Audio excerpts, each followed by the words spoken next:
बढ़ाएं अपना कदम सक्सेस की ओर शिखर करियर इंस्टीट्यूट के साथ। शिखर करियर इंस्टीट्यूट पूर्वी भारत में एकमात्र कोचिंग संस्थान जो एक्सक्लूसिवली है मेडिकल एंट्रेंस एग्जाम के लिए।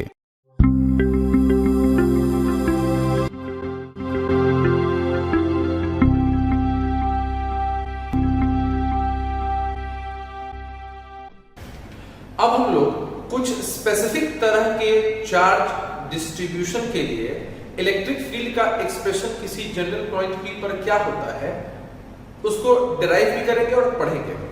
डिराइव मैं इसलिए कर रहा हूं ताकि जो भी बच्चे 12th में हैं वो इन डेरिवेशंस को अगर प्रैक्टिस करें तो हो सकता है ये उनके बोर्ड्स के लिए भी इंपॉर्टेंट साबित हो। डेरिवेशन से आपको बस बातें समझ में आती हैं कि कैसे हम उस फॉर्मूला तक पहुंच पाए, तो हम लोग डिराइव करते हैं। यहां हम पढ़ रहे हैं electric field due to uniformly charge circular ring. आपको एक सर्कुलर रिंग दिख रहा है, इसका चार्ज स्मॉल q है, इसका रेडियस कैपिटल r है और उसके किसी एक्सिस पे किसी पॉइंट को हम लेते हैं p, जिसकी दूरी हम मानते हैं इसके सेंटर से है x डिस्टेंस पर कोई पॉइंट चुनते हैं। तो electric field due to uniformly charge circular ring at any point on its axis ये हमको सीखना है। ये सीखने के लिए हमको क्या करना पड़ेगा? ये सीखने के लिए हम कोई एक छोटा सा एलिमेंट चुनते हैं, क्योंकि जो भी चार्ज डिस्ट्रीब्यूशन है वो तो रिंग पर है और रिंग बस यहाँ सर्कमफ्रेंस है इसका, तो हम कोई छोटा सा यहाँ एलिमेंट चुन लेते हैं। इस छोटे से एलिमेंट का जो छोटा सा लेंथ लेते हैं dl और इस पे कोई छोटा सा चार्ज होगा उसको मानते हैं dq। मैं फिर से दोहरा दूं कि यहाँ हम एक छोटा सा एलिमेंट लेते हैं, उसकी लंबाई को मानते हैं dl और उस पर एक छोटा सा चार्ज मानते हैं, वो चार्ज है dq। इस dq चार्ज की वजह से इसको हम ज्वाइन करते हैं तो एक छोटा सा इलेक्ट्रिक फील्ड होगा dE। हम ऐसा मानते हैं कि यहां से एंगल है थीटा। इस छोटे से dq एलिमेंट की वजह से यहां छोटा सा इलेक्ट्रिक फील्ड हो जाएगा dE। हम एक चीज और ऑब्जर्व कर सकते हैं। अच्छा, हम पहले अगर लिखना चाहें लैम्डा यानी कि charge per unit length, total charge क्यों दिया है और टोटल जो लेंथ इसका होगा सर्कमफ्रेंस वो हो जाएगा 2 पाई r, यानी इस लैम्डा को हम बोल सकते हैं चार्ज पर यूनिट लेंथ। ये हम कह सकते हैं इस लैम्डा। अच्छा, हमने अगर एक छोटा सा एलिमेंट यहां चुना है तो अगर एकदम, चूंकि ये दो हाफ में बटेगा, यहाँ पे आधा सर्कमफ्रेंस है आधा है, तो एक अगर ऐसा कोई एलिमेंट है तो सिमिलर एक ऐसा एलिमेंट सिमेट्रिक इधर भी होगा। तो अगर कोई सिमिलर एलिमेंट इधर भी होगा ही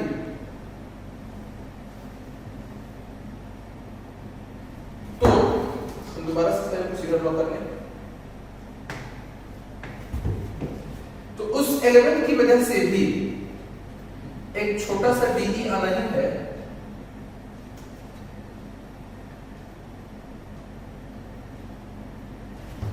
ये आप देख सकते हैं, ये आप देख सकते हैं। ये एंगल अगर थीटा है तो ये भी एंगल थीटा हो जाएगा, क्योंकि ये दोनों ही ट्रायंगल आपको कॉन्ग्रुएंट दिख ही रहे हैं, आपने 10th में सीखा है कॉन्ग्रुएंस। उसके बाद अब हमने जाना कि एक अगर एलिमेंट इधर है तो सिमेट्रिकल एलिमेंट इधर भी मौजूद होगा ही, इसमें कोई समस्या नहीं। हम थोड़ा आगे बढ़ते हैं। हमने सीखा है कि लैम्डा है चार्ज पर यूनिट लेंथ। एक छोटा सा लेंथ हमने लिया है dl, उस छोटे से लेंथ पर छोटा सा एलिमेंटल चार्ज होगा dq। एक यूनिट लेंथ पर अगर लैम्डा चार्ज है, एक यूनिट लेंथ पर अगर लैम्डा चार्ज है तो dl पे लैम्डा dl हो जाएगा, या हम इसको लिख सकते हैं q/2 पाई r, यहां क्या dl लिख सकते हैं। उसके बाद ये जो छोटा सा इलेक्ट्रिक फील्ड होगा dE वो हो जाएगा, अगर हमने इसको x माना है, ये जो है वो कैपिटल R है, तो इसको हम क्या मान सकते हैं capital R square plus x का स्क्वायर, और इसको हम स्मॉल r मान सकते हैं। स्मॉल r ये दूरी है यहां से लेके यहां तक, उसको स्मॉल r मान सकते हैं। यानी कि इस छोटे से dq की वजह से, इस छोटे से dq की वजह से स्मॉल r डिस्टेंस पर एक छोटा सा इलेक्ट्रिक फील्ड आता है dE, और हमने इलेक्ट्रिक फील्ड का एक्सप्रेशन सीखा था kq/r²।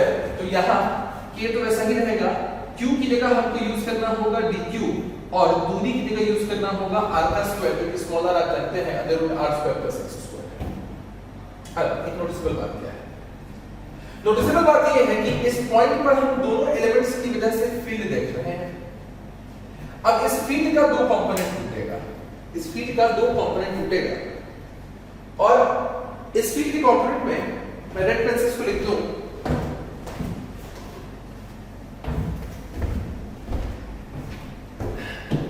अगर ये थीटा तो ये भी थीटा, ये भी थीटा, इस तरफ dE cos थीटा इसकी वजह से और इस वाले की वजह से भी कंपोनेंट टूटेगा तो dE cos थीटा ही होगा। इस तरफ अगर इस d का कंपोनेंट हम देखें तो ये dE sin थीटा हो जाएगा और इस तरफ ये भी dE sin थीटा ही हो जाएगा। तो आप गौर कर सकते हैं कि ये dE sin थीटा तो कैंसिल हो जाएगा, क्योंकि दोनों अपोजिट डायरेक्शन में है, इक्वल भी है।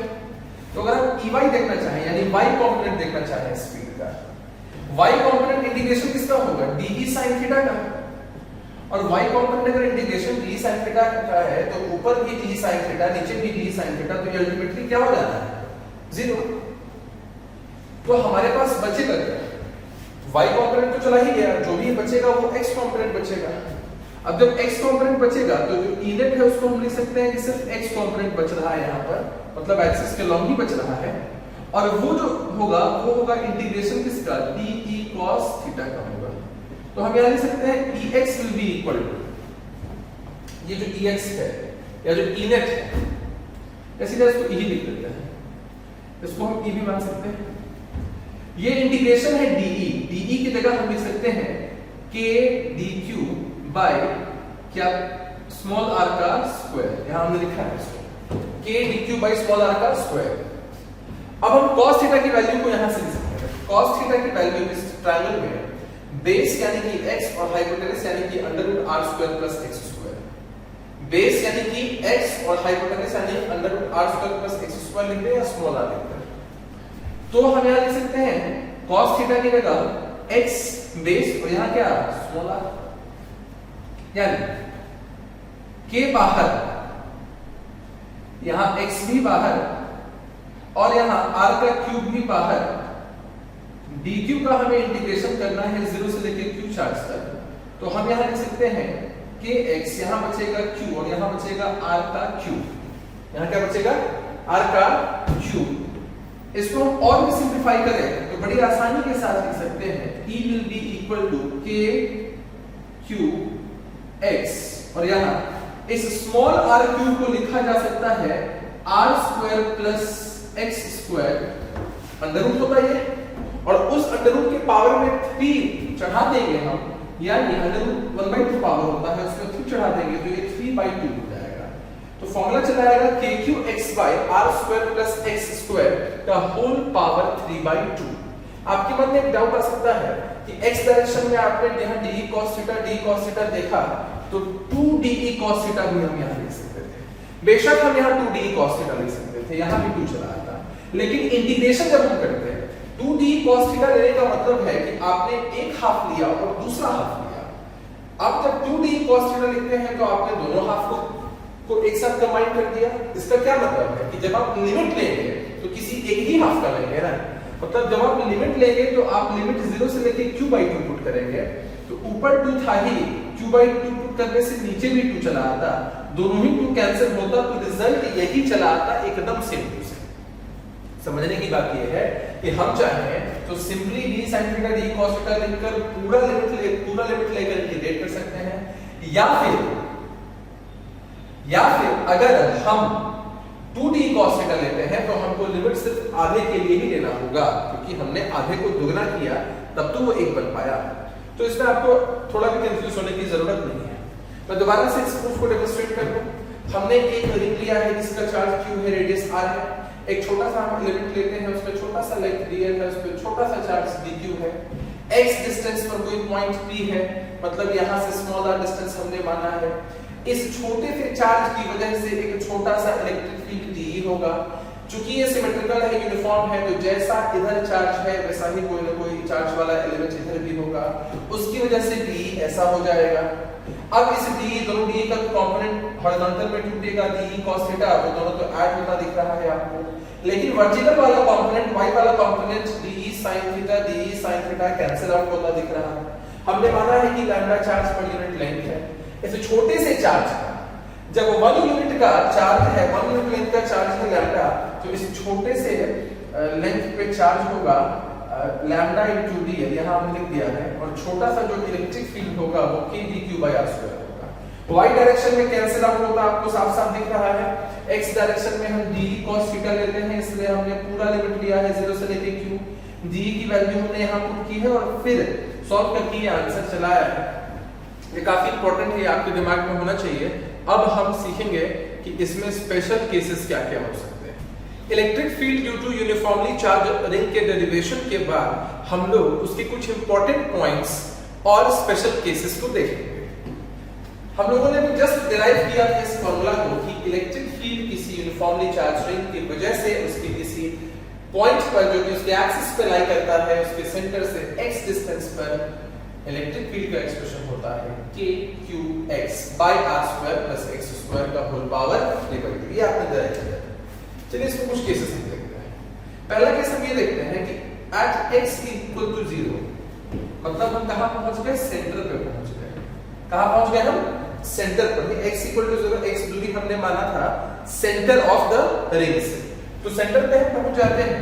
तो चलिए पुट किया जाएगा E = अगर हम पुट कर दें x की वैल्यू को 0 तो E की वैल्यू 0 चली जाएगी। तो ये एक इंपॉर्टेंट रिजल्ट हमारे पास आ गया। दूसरा, at x = इंफिनिटी, यानी बहुत दूर, at x = infinity at large distance, बहुत दूर, E की वैल्यू कितनी होगी? आपके मन में ख्याल आ सकता है कि x तो है ही ना, हम यहाँ इंफिनिटी पुट कर देंगे तो E का वैल्यू इंफिनिटी चला जाएगा, लेकिन गलत है ये। आप देखिए कि यहाँ पर x की पावर 1 है और नीचे में देखा जाए तो x पावर 2 और होल पावर 3/2, यानी अगर 2 काट दिया जाए तो नीचे कुछ x का क्यूब टर्म बच रहा है और ऊपर x पावर 1 बच रहा है। तो अल्टीमेटली कट के नीचे चला आएगा x पावर 2। दोबारा रिपीट करूं कि यहाँ न्यूमरेटर में आप x पावर 1 देख पा रहे हैं, डिनोमिनेटर में आप देख सकते हैं x पावर 2 है, raise to the power 3/2, 2 cut जाएगा, x पावर 3 बचेगा, ऊपर x पावर 1 नीचे x पावर 3, तो अल्टीमेटली नीचे x पावर 2 बचेगा। अगर नीचे x पावर 2 बचता है और डिनोमिनेटर में अगर आप इंफिनिटी पुट करते हैं तो anything divided by infinity will be equal to 0, यानी at x = 0 और at x = इंफिनिटी दोनों ही केसेस में इलेक्ट्रिक फील्ड की वैल्यू 0 ही होगी। उसके बाद अगर हम स्मॉल x का वैल्यू बहुत बड़ा ले लेते हैं कैपिटल R के कंपैरिजन में, यानी small x is much greater than capital R, capital R is the radius of the circular ring, मतलब हम बहुत दूर जाकर देखते हैं, हम इस R के कंपैरिजन में दूर जाकर देखते हैं, तो हम ऐसा मान सकते हैं कि अगर x बहुत बड़ा है R के कंपैरिजन में तो x² + r² ऑलमोस्ट x² के बराबर ही होगा ना, तो x² + r² ऑलमोस्ट x² के बराबर ही हो गया। ठीक है, उसके बाद हम एक्सप्रेशन लिख सकते हैं, यहाँ ये जो एक्सप्रेशन हमने देखा है इस एक्सप्रेशन में लिख सकते हैं इस चीज को, E will be equal to kqx/r² + x² का होल पावर 3/2 है। kqx इस r² + x² को x² ही अगर हम मान ले तो यहाँ रेस कर दे 3/2 से तो 2 कट ही जाएगा, एक x से यहाँ कटेगा, आंसर आ जाएगा kq/x²। तो आपको ऐसा लग रहा होगा कि हमने जो पॉइंट चार्ज के लिए एक्सप्रेशन सीखा था इलेक्ट्रिक फील्ड का कि electric field due to a point charge at any distance is equal to kq/x², तो उसी हिसाब से हम कह सकते हैं that is it behaves like a point charge, it behaves like a point charge. किस केस में? जब x की वैल्यू बहुत ज्यादा है in comparison to capital R। उसके बाद फोर्थ है कि ये जो इलेक्ट्रिक फील्ड का एक्सप्रेशन है कब मैक्सिमम होगा।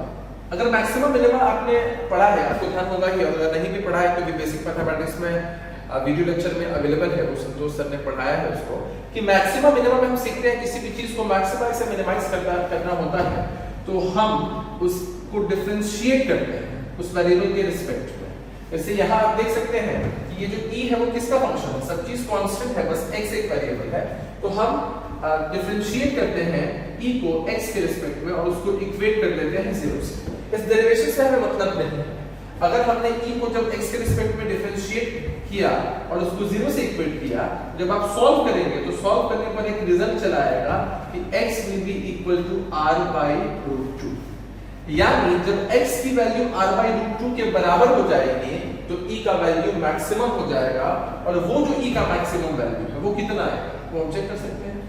e का मैक्सिमम वैल्यू कब, जब स्मॉल x का वैल्यू r/√2 के बराबर, तभी e का वैल्यू मैक्सिमम होगा।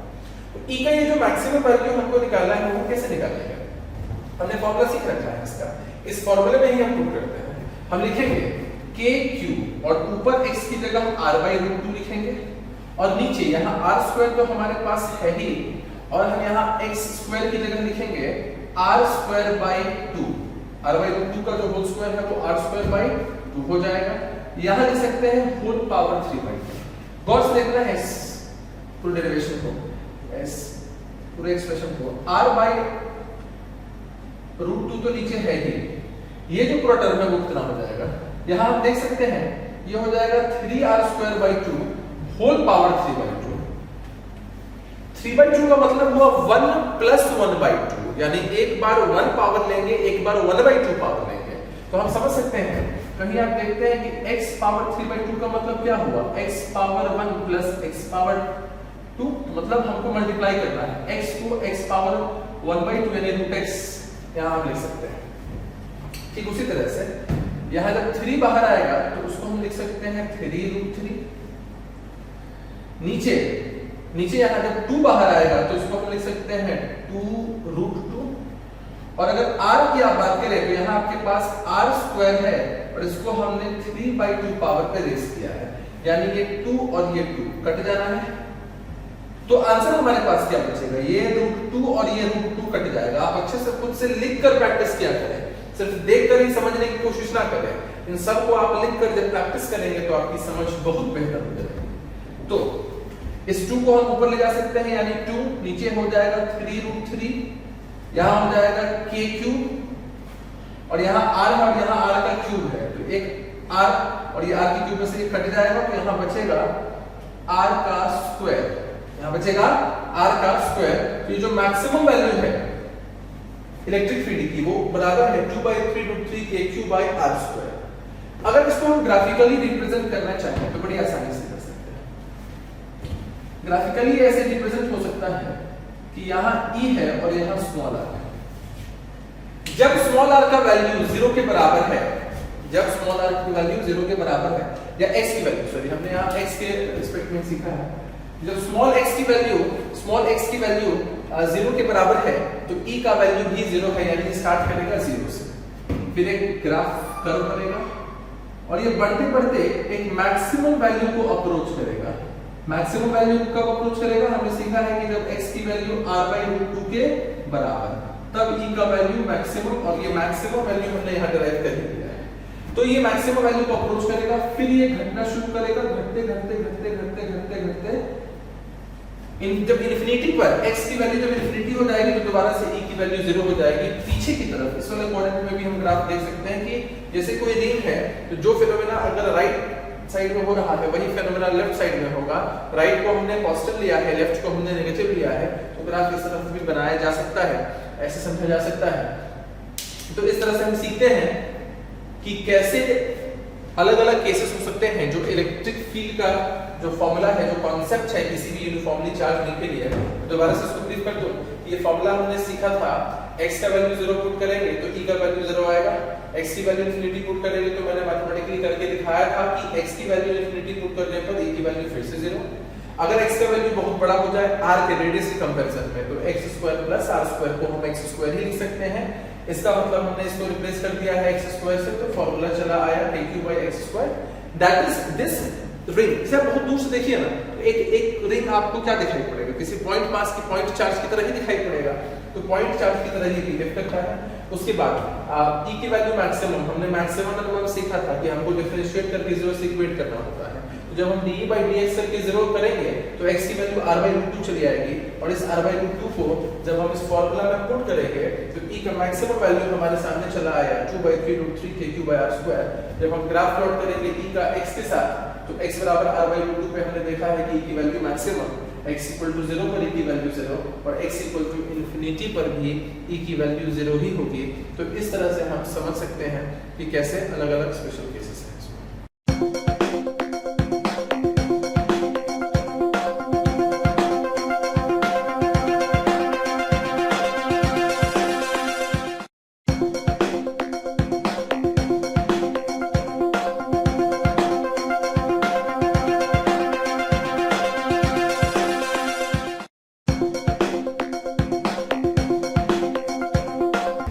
अब हम लोग एक स्पेशल सीखने जा रहे हैं, किसी भी यूनिफॉर्म लाइन चार्ज के लिए इलेक्ट्रिक फील्ड का एक्सप्रेशन क्या होगा किसी पी पॉइंट पर। Electric field due to uniform line charge, इसमें क्या है कि हमने सिमेट्रिकल लोकेशन लिया है। एक सेगमेंट होता है सवालों का जिसमें हम सिमेट्रिकल लोकेशन के लिए नहीं लेते हैं, कंपटीशन में भी आ जाए तो आगे चल के हम उसको भी सीख लेंगे कि अगर ये सिमेट्रिकली लोकेटेड नहीं होगा तब क्या होगा। सिमेट्रिकल लोकेशन होने का मतलब क्या है? सिमेट्रिकल लोकेशन होने का ये मतलब है कि इस पूरी लाइन चार्ज है q और इसकी पूरी लंबाई है 2a, तो a ऊपर और a नीचे, a ऊपर a नीचे, तो x डिस्टेंस पर कोई पॉइंट p हमने सिलेक्ट किया है। तो इस p पॉइंट पर हमें नेट फील्ड देखना है। तो चूंकि सिमेट्रिकल है इससे क्या मतलब कि आधा ऊपर है आधा नीचे है। अगर p थोड़ा सा ऊपर या थोड़ा सा नीचे शिफ्ट हो गया रहता तो फिर ये सिमेट्रिकल नहीं होता। वैसे कि इसमें हम कैसे डील करते हैं वो भी हम सीखेंगे। चलिए हम इसके डेरिवेशन की तरफ बढ़ते हैं और हम यहां देख सकते हैं कि y डिस्टेंस पर हम एक छोटा सा एलिमेंट ले सकते हैं। y डिस्टेंस पर हम एक छोटा सा एलिमेंट ले सकते हैं dy, जिसका छोटा सा चार्ज फिर से हो जाएगा dq। हम यहां मान सकते हैं lambda, charge per unit length. वो लैम्डा क्या होगा? टोटल चार्ज यहां है q और टोटल लेंथ है हमारे पास 2 है। This lambda is again charge per unit length, charge per unit length. ये छोटा सा चार्ज है इसका dq और ये dy। हम यहां से काम कर सकते हैं कि यहां से अगर हम देखें तो यहां एक छोटा सा फील्ड आ जाएगा de, ये एंगल हम थीटा मान लेते हैं। जिस तरह से सिमेट्रिकल लोकेशन है, जिस तरह से एक एलिमेंट इधर है वैसे ही कोई एलिमेंट यहां भी होगा, उसकी वजह से भी हम फील्ड देख सकते हैं। फिर हम DE, ये एंगल भी थीटा हो जाएगा। तो हमने लास्ट वाले सेगमेंट में भी देखा था, इसलिए मैं डेरिवेशन में यहीं पे करा रहा हूं आपको कि इस तरफ दोनों के लिए ही कंपोनेंट होगा DE cos थीटा, इस वाले के लिए भी DE cos थीटा, ऊपर की तरफ यहाँ DE sin थीटा और नीचे इस वाले की वजह से ये थीटा थीटा एंगल है DE sin थीटा। तो फिर हम देख सकते हैं कि ये जो y कंपोनेंट है DE sin थीटा वो एक दूसरे को कैंसिल कर देगा। जो बचेगा वो सिर्फ DE cos थीटा ही बचेगा, जैसे पिछली बार हुआ था ठीक उसी तरह से। तो आइए हम इसको थोड़ा रिजॉल्व करते हैं। जो छोटा सा dq है उसको हम लिख सकते हैं लैम्डा टाइम्स, लैम्डा एक यूनिट लेंथ के लिए है, लैम्डा टाइम्स dy। लैम्डा को हम लिख सकते हैं q/2a और यहां लिख सकते हैं dy। dq will be equal to lambda times dy। Lambda को हम लिख सकते हैं q/2a into dy। तो समझते हैं इसको। अब इस छोटे से dq की वजह से जो छोटा सा इलेक्ट्रिक फील्ड होगा वो होगा k dq by दूरी। इस दूरी को हम स्मॉल r मान लेते हैं। अब ये जो स्मॉल r है वो किसके बराबर होगा? ये y है, ये x है और यहाँ राइट एंगल ट्रायंगल बन रहा है तो ये x² + y² के बराबर हो जाएगा। k dq by small r का स्क्वायर हम लिख सकते हैं बड़ी आसानी से। ये तो छोटा सा d है। अगर हम y कंपोनेंट देखना चाहें, y कंपोनेंट यानी इंटीग्रेशन हमें DE sin थीटा का करना होगा y कंपोनेंट निकालने के लिए, लेकिन ये तो 0 ही चला आना है। 0 क्यों आना है? 0 इसलिए आना है क्योंकि जितना कि एक ऊपर की तरफ कंपोनेंट है दूसरा नीचे की तरफ कंपोनेंट है तो कैंसिल आउट हो जाएगा। तो जो बचेगा वो बचेगा x कंपोनेंट और जो हमारा x कंपोनेंट होगा वो integration of dE cos theta लिखेंगे, dE cos थीटा। आइए हम यहाँ चले आते हैं। जब हम इसको e मान सकते हैं, e निकालने चलेंगे और यहाँ dE की जगह हम लिखेंगे k times dq by r का स्क्वायर, यानी या r स्क्वायर को फिलहाल लिखते हैं यहाँ, और यहाँ लिख सकते हैं हम cos थीटा। जरा कॉल करना है कि ये यहाँ k और यहाँ dq की जगह हम क्या लिख सकते हैं, हम यहाँ dq की जगह लिख सकते हैं q बाई 2a और यहाँ लिख सकते हैं dy, और इस r स्क्वायर की जगह ये जो r स्क्वायर आपको दिख रहा है, ये जो r है under root x square plus y square है, अंडर रूट तो स्क्वायर करने पर x square plus y square चला आएगा, और cos थीटा का एक्सप्रेशन और करें cos थीटा का एक्सप्रेशन इस ट्रायंगल में हम देख सकते हैं बेस बाय हाइपोटेनस, बेस है x, बेस है स्मॉल x और हाइपोटेनस है r, यानी under root x square plus y square. हमने फिर से बस एक ही cos थीटा लिया है तो हम पूरा इंटीग्रेट करेंगे। हमने ये y का लिमिट लिया है, ये y का लिमिट हमको लेना है, y का जो लिमिट है हमने यहाँ बीच से लिया है, y का जो लिमिट होगा वो कहां से कहां होगा, जैसे यहां स्टार्ट किया तो y बराबर 0 है, अगर ये हमें नीचे वाले एक्सट्रीम से स्टार्ट करना है तो नीचे वाले एक्सट्रीम के लिए y की वैल्यू माइनस है और ऊपर वाले एक्सट्रीम के लिए y की वैल्यू प्लस है। मैं दोबारा से रिपीट कर दूं कि y हमने सेंटर से लिया है तो सेंटर पे आने पे y इक्वल टू 0 हो जाएगा, टॉप मोस्ट पॉइंट पर y is equal to plus है और बॉटम मोस्ट पॉइंट पर y is equal to minus है, तो हम यहां माइनस a से प्लस a लिमिट ले सकते हैं y का। सबसे पहले तो y के अलावा जो टर्म्स हैं उनको बाहर ले लें, k³ बाय k³ और यहाँ अगर 2a को नीचे से हम कॉमन ले लेते हैं तो इंटीग्रेशन यहाँ बचेगा ऊपर dy और नीचे x square plus y square का होल पावर 3/2 और माइनस a से हम प्लस a जाएंगे। अब मामला ये है कि इंटीग्रेशन आप थोड़ा सीखा है, इंटीग्रेशन बाय मैंने इसको अगर रिप्लेस कर देते हैं किसी एक टर्म से फिर हम इंटीग्रेट करके इसका रिजल्ट ला सकते हैं। मैथमेटिक्स का बहुत ही कम इस्तेमाल होता है, इसको सॉल्व करने के बाद जो रिजल्ट आएगा वो मैं डायरेक्ट आपके सामने लिख देता हूँ। वो रिजल्ट आएगा सॉल्व करने के बाद k³ बाय नीचे आएगा x under root x square plus small a, ये आएगा हमारे पास एक फाइनल रिजल्ट k³ नीचे देख सकते हैं आप x under root x square plus a square, ये हमारे पास एक फाइनल रिजल्ट आ गया। आप देख सकते हैं कि डायमेंशनली भी करेक्ट है ये फॉर्मूला, नीचे डिस्टेंस का स्क्वायर होना चाहिए तो यहाँ एक डिस्टेंस है ही और यहाँ under root x square plus a square है वो भी x के टर्म्स में a के टर्म्स में चला आएगा, तो अल्टीमेटली ये फॉर्मूला डायमेंशनली करेक्ट हो गया। तो इस तरह से आपने डेरिवेशन सीखा कि कैसे हम किसी लाइन चार्ज के सिमेट्रिक पॉइंट पर निकाल सकते हैं कि इलेक्ट्रिक फील्ड कितना होगा। वही वाला कॉन्सेप्ट था कि y कंपोनेंट वाला कट गया, x कंपोनेंट वाला बचा, हमने उसको पुट करके इंटीग्रेट किया और ये आंसर चलता है। जो फॉर्मूला अभी हमने डिराइव किया था लाइन चार्ज के लिए, उस फॉर्मूला पे बेस्ड कुछ इंपॉर्टेंट पॉइंट्स हम देख लेते हैं। जो पहला पॉइंट है काफी आसान है, अगर हम x की वैल्यू को 0 पुट करते हैं, नीचे में अगर हमने 0 पुट कर दिया तो इस इंप्लाइज कि e की वैल्यू इंफिनिटी हो जाएगी, बहुत ही आसान है। अगर हम x की वैल्यू को ही इंफिनिटी पुट करते हैं, यानी डिनोमिनेटर में अगर इंफिनिटी पुट हो जाए तो anything divided by infinity is equal to 0, यानी e का वैल्यू हो जाएगा 0, e का वैल्यू हो जाएगा 0। हम उसके बाद आगे चलते हैं। जब हम आगे चलेंगे थर्ड पॉइंट हम ये मान सकते हैं कि if small x is much greater in comparison to 2a, मतलब अगर स्मॉल x जो दूरी है वो बहुत ज्यादा हो जाए इसके पूरी लंबाई के कंपैरिजन में, जैसे कोई रॉड है और उसको हम 2 किलोमीटर की दूरी से देख रहे हैं तो हमको एक छोटा सा पॉइंट चार्ज ही दिखाई देगा, हम यहाँ चेक भी कर सकते हैं। तो अगर x बहुत बड़ा है 2a के कंपैरिजन में तो x square plus a square जो होगा वो almost equal to x square ही हो जाएगा।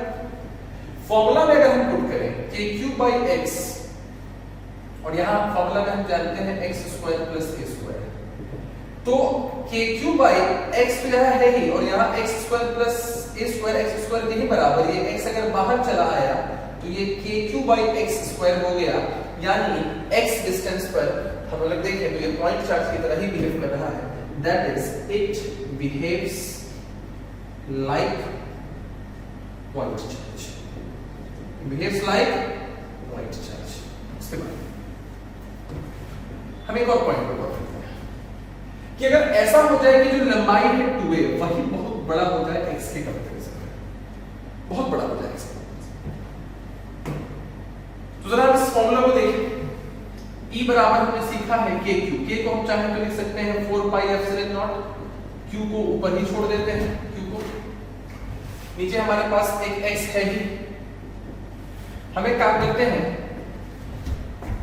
हम अगर यहां a स्क्वायर कॉमन ले लें, a स्क्वायर अगर कॉमन ले लें और उसको अगर रूट से बाहर निकाल लें तो खाली a बचेगा स्मॉल a, और रूट के अंदर क्या बचेगा, a स्क्वायर को हमने कॉमन निकाल दिया तो यहां +1 बचा, यहां 1 बचा और यहां क्या बचा,